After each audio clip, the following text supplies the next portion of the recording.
This week, as we remember the events of 9/11, the church has us listen to Jesus announce that he will be rejected by believers, suffer, and killed. And these two events are response to 9/11 and Jesus' decision to move towards Jerusalem and the cross, invited comparison.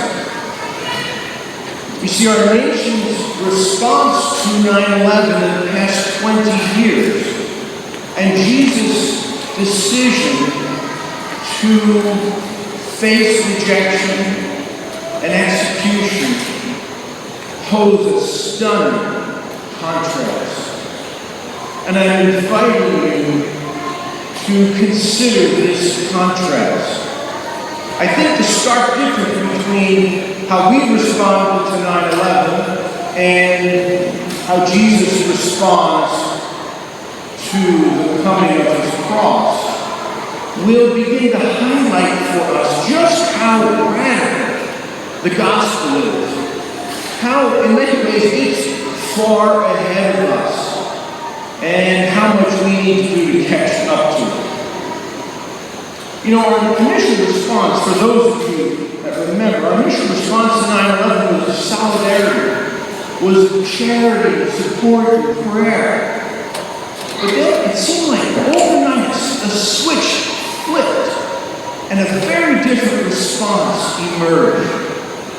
We invaded Afghanistan, seeking to crush Al-Qaeda, and that led to a 20-year war in which we engaged in an attempted regime change. 6,500 Americans died in that war, and according to the AP, over 100,000 Afghans at least. And then we invaded Iraq. Instead of capturing and trying Bin Laden, we killed him. And then we tried to force democracy on Afghans and the Iraqis. And if you remember, some of our soldiers and some of the CIA engaged in torture in Abu Ghraib and Guantanamo and in black sites around the world so it would go undetected. The FBI created a terrorist watch list, an ever-expanding terrorist watch list that targeted Muslims, Muslim Americans, and Muslims outside the country, people of color, farmers, when, as we now know, in the last 20 years, the primary terrorists that have attacked this country have been primarily white, male American citizens. So we responded to the horror and violence of 9/11 with massive violence. We responded to the brutality, the terror of 9/11 with further force. Now let's turn to Jesus. When you look at Jesus, you see a radically different approach. He and his fellow Jews were living under the brutal occupation of the Roman Empire and army. Almost every Jew hated the Roman presence, Roman taxes, Roman soldiers, and supported violent revolt against them. During Pontius Pilate's reign, from 26 AD to 36 AD, there were 7 separate violent revolts against the Romans. And then in 66 AD, over 30 years after Jesus' death, and 135 AD, there were 2 other major Jewish revolts against Rome, both of which led to their being crushed by the Romans. But Jesus, in his ministry, called his fellow Jews to a very different response to Israel's enemies. He said, love your enemies. If you understand the context, the social and political context, you can imagine that didn't go over very well. Love your enemies. Forgive. He launches In the middle of the people of Israel who want to violently revolt against Rome, he launches a non-violent kingdom movement set on peace and reconciliation. He calls us to treat our enemies as God treats God's enemies. And how does God treat God's enemies? Listen to Paul in Romans chapter 5. While we were still God's enemies, God loved us. How does God treat God's enemies? God loves and forgives them. So Jesus' response to violence and cruelty and evil was forgiveness and reconciliation and peace. But it gets even more radical when you turn to today's gospel. Jesus asks his boys, "Who do you say I am?" And Peter says, "You are the Messiah, the Christ."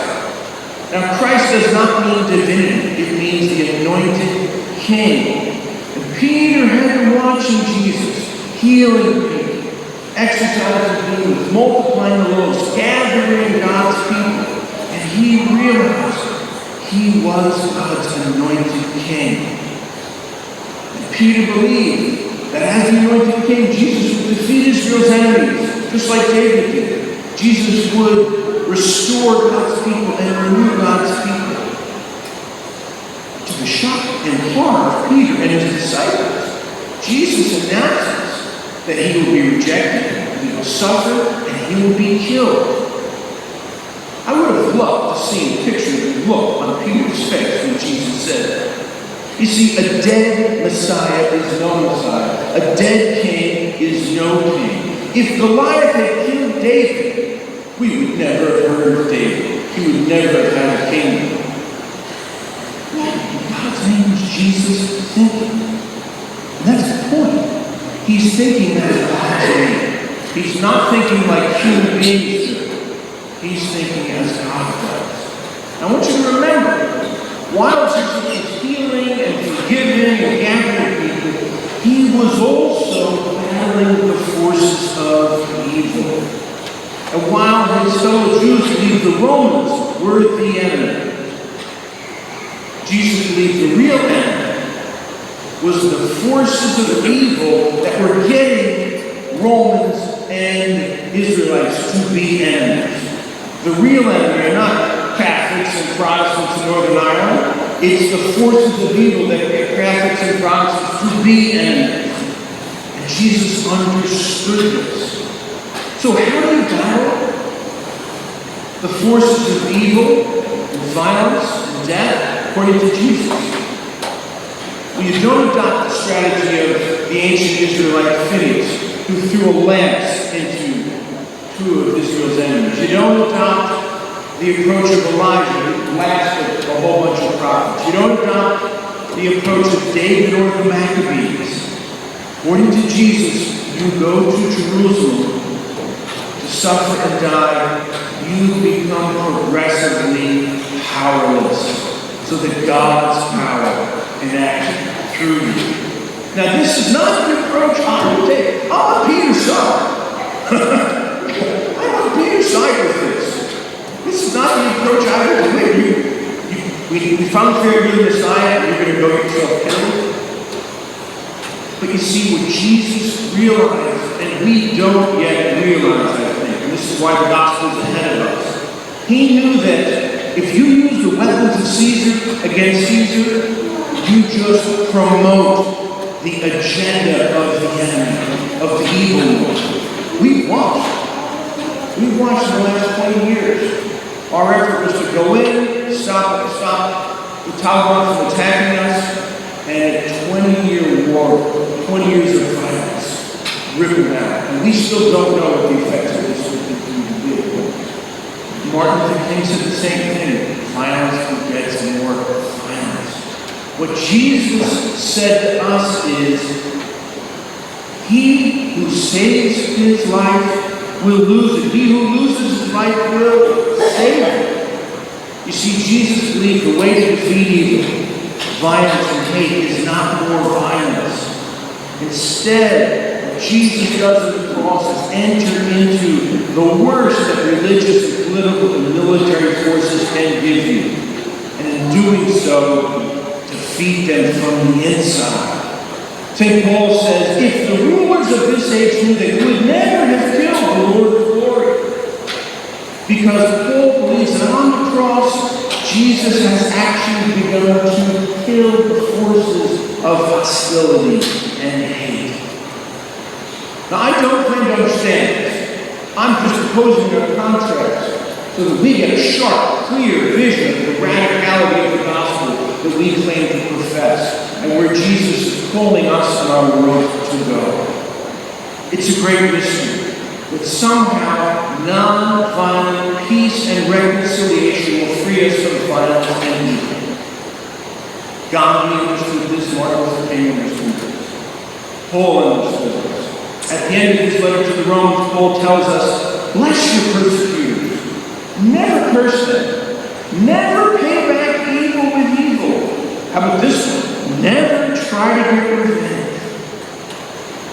Jesus is the crucified King of peace.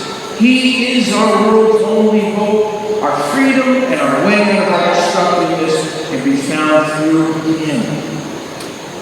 And we've all been hurt in big and small ways by the world's violence. And let's face it, some of us have occasionally, in speech and action, cooperated with it and hurt other people.